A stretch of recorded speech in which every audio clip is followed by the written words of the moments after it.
Welcome, everyone. I hope you can hear me. I'm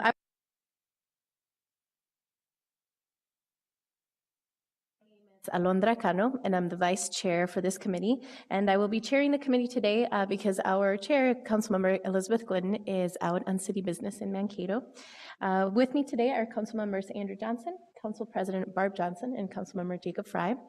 And today on our agenda, we have two items for discussion. The first item is a discussion and presentation with Congressman Ellison. So thank you so much for being here today. We really appreciate it.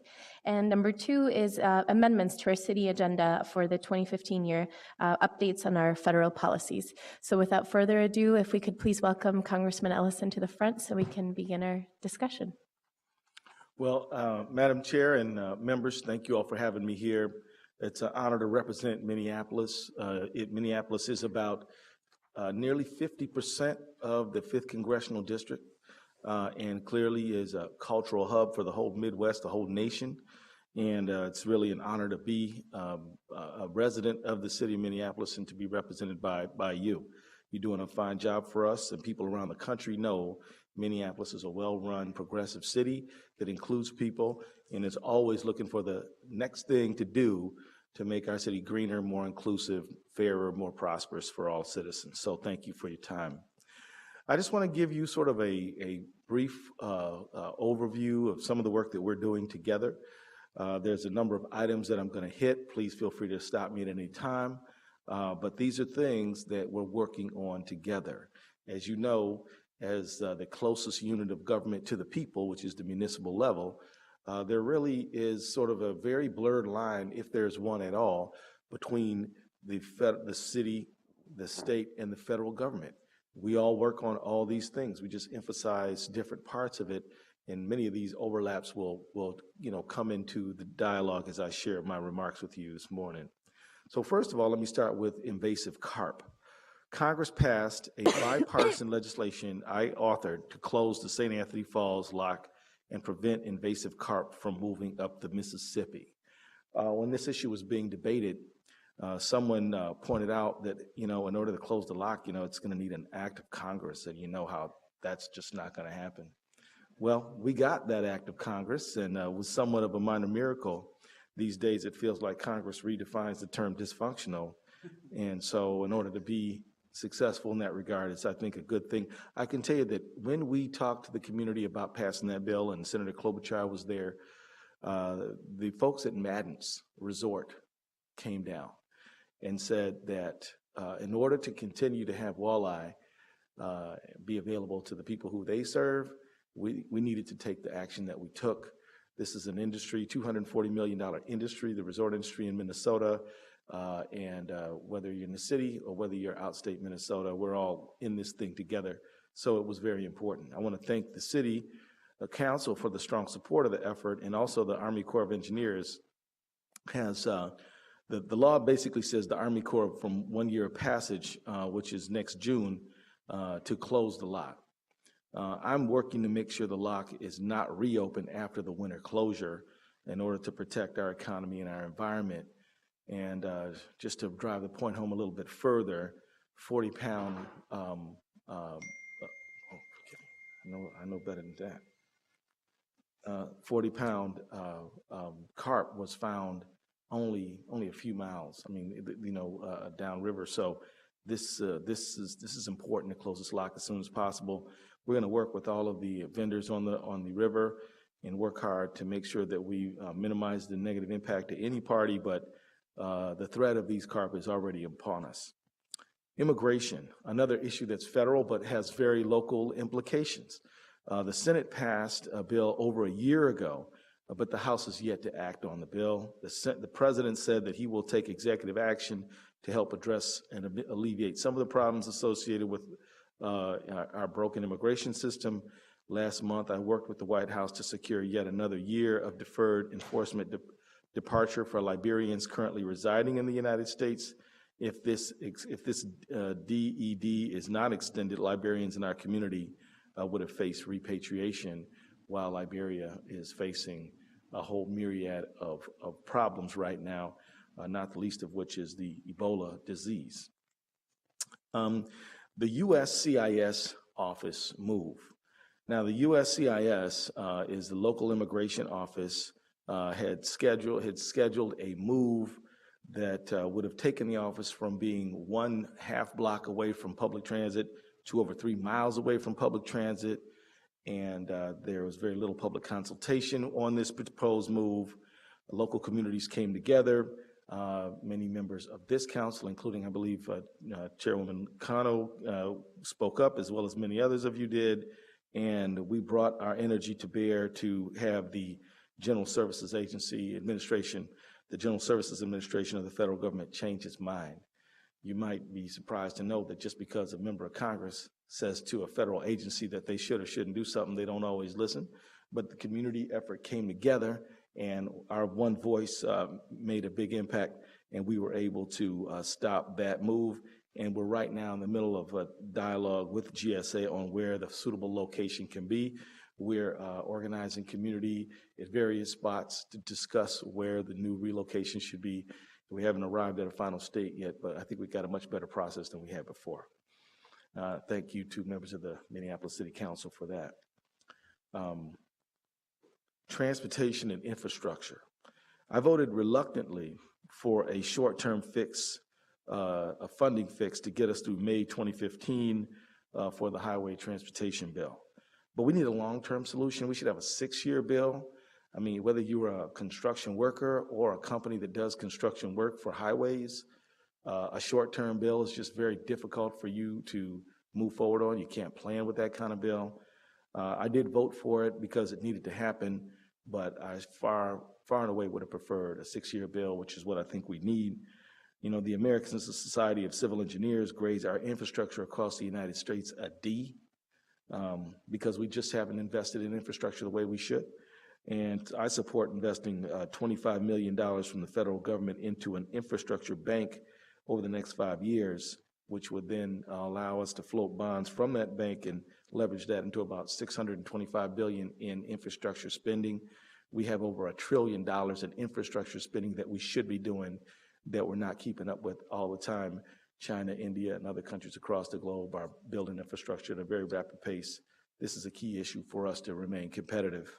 And so this is something that we're working on, and we'll continue to fight for a long-term, well-funded transportation bill. Transit. I know that transit, we all support transit. It's been a difficult issue in terms of the specifics on transit. That's not to be unexpected, and I certainly respect and appreciate all the stout advocacy that came from various parts of our city on some of the more recent transit issues. I know that people support transit. It's just how, where, when. You know, all these details are very important, and they make a big difference, and I certainly support all of the hard work everyone did to represent constituents. I just want to make a note for you. You'll never find my office intervening in a local land use decision. That is the prerogative of the local government. But what you will find my office doing is fighting for transit money. You guys figure out where the line should go, and we're going to fight to make sure that the money's there to put it wherever you decide it should be. I will advocate that we should have it. You know, between not having it and having it, I might weigh in and say we need to have it. But I know that the local land use decision is the prerogative of the city. We recently had Secretary of Transportation Fox in town, and he was full of praise for Minneapolis and the Twin Cities, but Minneapolis in particular, for standing tall with cities like Denver and Seattle to move forward on transit. He compared us very favorably to cities around the country who are not moving forward, and he said, look, the people who move forward quickly and are ready to go will be first in line, and he thinks that we are among that group. He came here for a reason. He says, look, we're getting requests to come around this country all the time from various locations. We like to go places where people are serious through their commitment and their action on transit. So he came here. And I just want to let you know that he's very pleased with the work we're doing here. And I kind of like to keep the secretary on our side. But it's important to mention that, you know, there are other cities that are looking forward to try to pull together a multimodal comprehensive system. Austin, Texas, Denver, Seattle, you know, you name it. There are many that are really, really anxious to move ahead. and Minneapolis needs to maintain its competitive advantage. I want to note the one note of caution he raised about funding in the future. He said we're in uncertain budgetary times when it comes to federal funding for transit. That's probably true. We have defined success in Congress by not shutting the government down. So what that means is that we're in a very uncertain funding environment. That means that we've got to take maximum advantage of about what's in front of us. I also want to point out to you that the Botno transit line has been approved for preliminary FTA. Congratulations on that. This is an important step, and I look forward to working with the City Council as this project proceeds. Again, bike lanes, transit lines, roads, bridges, all that stuff. Let's build some more of it. Let's put our people to work, make our city more efficient. Zero waste. I have huge respect and appreciation for the city of Minneapolis and the great work you're doing on zero waste. Thank you. I actually will be introducing a bill in November that will incentivize cities to make the commitment to go zero waste, as Minneapolis is going zero waste, and it will include a competitive grant program, sort of like the Race to the Top educational program. I have my doubts about whether Race to the Top is a good program for education, but I think if you can set up a grant program that encourages cities to go zero waste and then shares information, rewards the cities that are doing the best job, that does make some sense to me.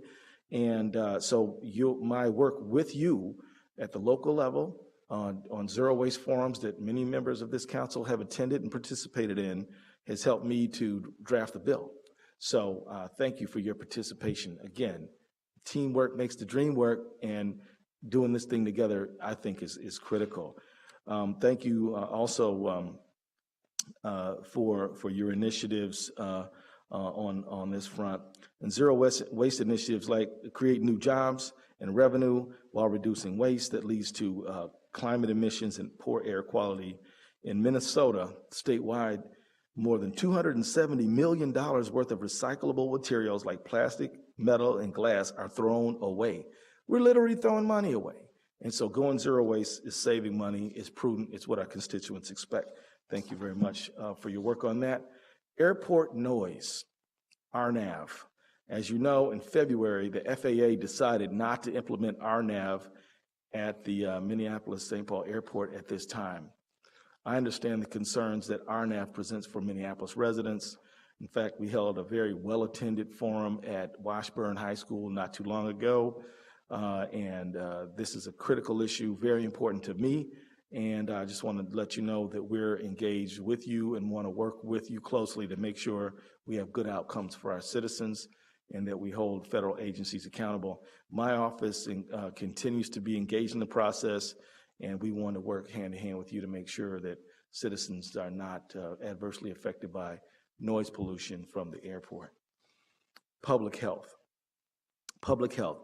Health experts agree that the very best way to public health relative to Ebola. Health experts agree that the best way to prevent the further spread of Ebola disease in the United States and around the world is to stop it in West Africa. We have a significant percentage of our population which finds its roots in West Africa. We're very pleased and honored to have our citizens who hail from Liberia, Sierra Leone, places like that, Guinea, and many of them, and I've worked with them a lot over the last several days, many of them fear stigma. Many of them who haven't been back to Liberia in years get reactions from some people indicating that they are fearful or don't want to touch them because of their roots. And so we're working hard to suppress the lack of information and the stigma that some of our West African residents and citizens are facing. But the U.S. response includes sending the military to construct Ebola treatment units and other important assets in Liberia. In order to stop the epidemic, we need for all patients to be treated, and we have a shortage of people who can do that, are trained for that. And I've organized a letter being circulated in Congress that calls for a few things. One is to have properly trained military medical personnel to provide direct care to patients in West Africa, for them to have the best protective equipment and training, and for all American aid workers, including military, to be medevaced to the U.S. for treatment if necessary, and I do stand in opposition to a travel ban. And this is not a knee-jerk reaction I've taken. This is after talking to numerous public health experts, including our own Dr. Osterholm, who is the University of Minnesota.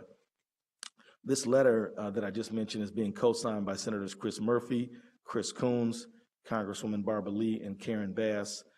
Senator Coons is the chairman of the Subcommittee on African Affairs and the Foreign Affairs Committee in the Senate, and Karen Bass is the ranking member of the House Foreign Affairs Subcommittee on Africa. Now let me move on to remittances. As you know, we have a lot of our constituents who hail from now East Africa, but also Latin America and East South Asia, all over the globe, really. And ever since Minnesotans came from Europe and other places around the world, they sent money back home to family. After 9/11, however, our restrictions on money flows and financial flows became much more scrutinized than it had been in the past, and the purpose was to choke off a supply of money to people who would commit terrorism. And that policy was a good policy, it was a smart policy, but the thing is, it was so good that it began to choke off even legitimate flows of money.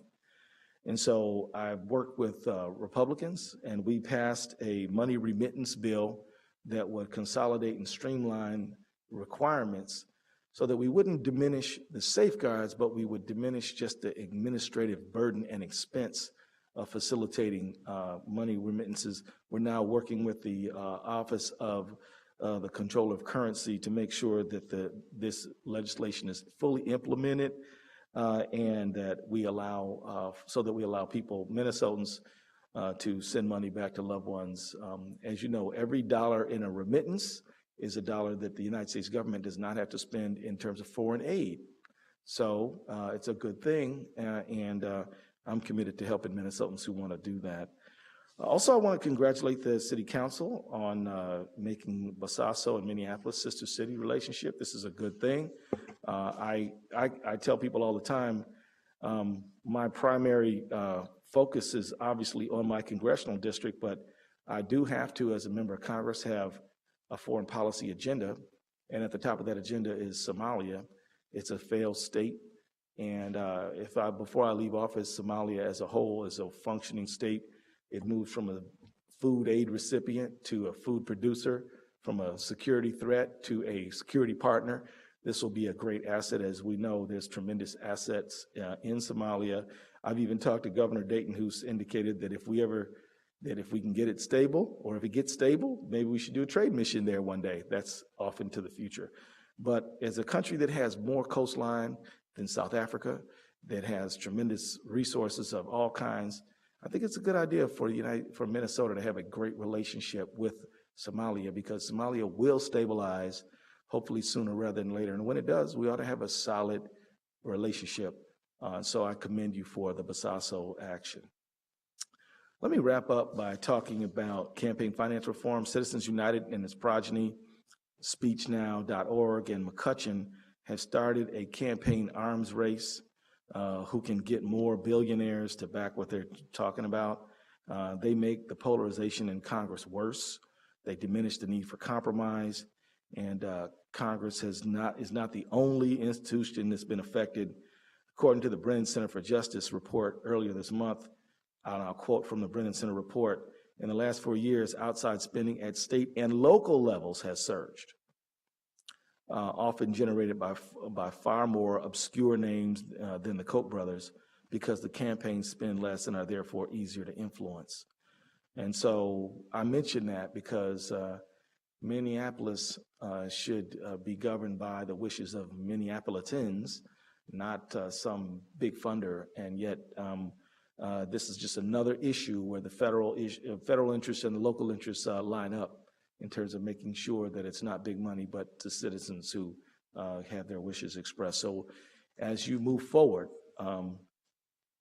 I'd like to just stay in touch with you on this issue, because I do fear, I can tell you in North Carolina, big money has influenced school board races, it's influenced city council races, and we should be working together on this issue. Now, the Congressional Progressive Caucus, which I co-chair, has a budget that it issues every year, and in it, we call for public financing of campaigns to try to push out dark money. So I have a bill, and we have a bill actually for a constitutional amendment to overturn Citizens United. I think that the City Council addressed this issue in the past, but I would urge you to keep an eye on it, because big money in a city election could do a lot of damage.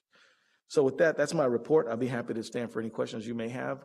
But just remember that my office is your office. When you're in Washington, D.C., doing League of Cities work or any kind of work that you're doing, please know that my space is at your full disposal. Phones, computers, storage space for your luggage or anything. Please make good use of what we have available for you. And again, it's a pleasure working with you. So, any questions? I'll be happy to answer. Thank you, Congressman Ellison. And, I just want to say that we're so proud to have you as our voice in D.C. You're very accessible. You're a very hardworking public servant. And the long list of progressive issues you're standing up for working families, for immigrants, for families in Minnesota and in our city are very much appreciated. So if anyone has any questions, I'd be happy to hand over the mic. Council President. Thank you, Madam Chair, and thank you, Congressman, for being with us today. You talked about airport noise, but I'm also really concerned, and my district, but this rail traffic, scary stuff. So what's going on with that?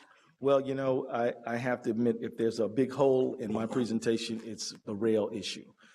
Let me tell you, I go talk to all of the cities in the 5th Congressional District. Here I'm with you all here in Minneapolis, but over the past several months, I've been in Richfield and all the cities in the 5th District. There are 15 of them in total, and everybody is concerned about this issue. This is an issue that unites us all.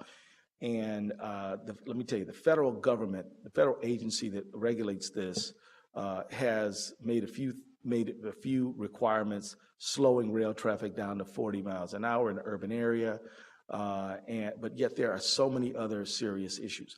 We're pulling together a letter and put forth to the Obama administration saying that these trains, we've got to have a policy as we're building new lines that forces these rail lines outside of urban areas. Why? Because in the past, when the biggest risk was that a grain car might derail and spill, it will be an incredible nuisance and a big, horrible mess to have grain everywhere if a rail car fell over. But imagine all that oil. Imagine ethanol. Imagine some of these other sort of things that are being transported right now. I'm hearing all over that the police departments don't have the training or the equipment to deal with this. We even discussed legislation to require that there be enough foam in case there is some sort of a fire, because these trains, some of them are a mile long, and slowing the trains down is important to lower the likelihood of a derailment. But slowing them down creates a problem. What is that? Well, if you're trying to get from one side of town to the other, it makes it a whole lot more difficult to do. But I want to assure you that, we had a community forum in Fridley the other day. State Representative Frank Hornstein was one of our speakers, and so was the Deputy Commissioner for Transit here in the state of Transportation in Minnesota. And we had an excellent dialogue listing all the things that need to happen to improve safety. And one of the things that's on that list as well is that a lot of our farmers are really upset about this additional rail traffic because they cannot get ag products on the train for all of the oil products that are displacing, because that's a higher value in terms of, remuneration. So this is creating a whole range of problems. What are some of the solutions, whether short-term and long-term ones? Long-term, we got to build more rail lines, and they got to be outside of the areas that people are densely populated areas. People have talked about the need for more pipelines. And just to let you know, I am not 100% against all pipelines. I'm against the Keystone pipeline because I think it's a bad idea. But a pipeline that makes sense, that is not just putting more fossil fuels into the world, but is going to happen anyway, but can reduce some of the rail traffic, I'm open to discussion about it. But it's got to be safe. No leaks and seeps. It's got to be safer than the ones that we have in existence are right now. And then also we need to just really redouble on our renewables.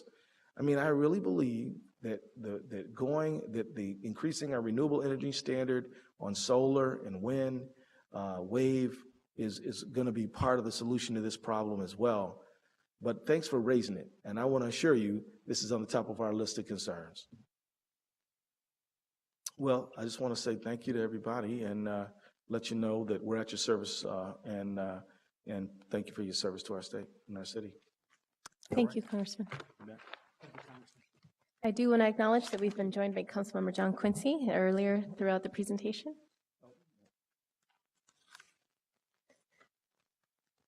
Thanks so much for being here.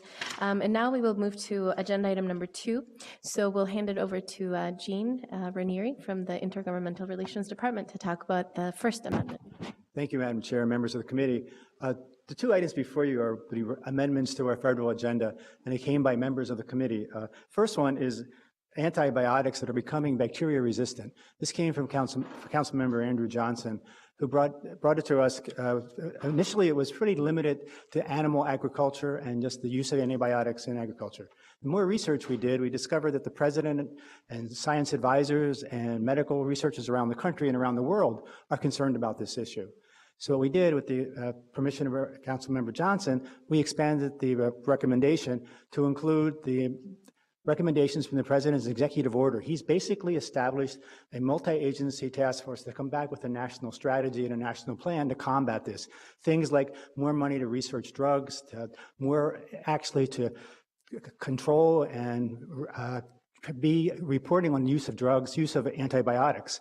The other issue is also in farms, there seems to be a practice over time where the antibiotics are basically used not only to prevent the animals from getting sick, but to have them get bigger, make them grow. That has been, at least voluntarily, the drug companies are backing off on that, but there are some loopholes in the FDA. So what this recommendation would be is to not only support the president's recommendations or president's process, but also legislation that Congressman Ellison is a co-sponsor that would put a ban on certain kinds of antibiotics for animal use and only use it for when the animal is sick.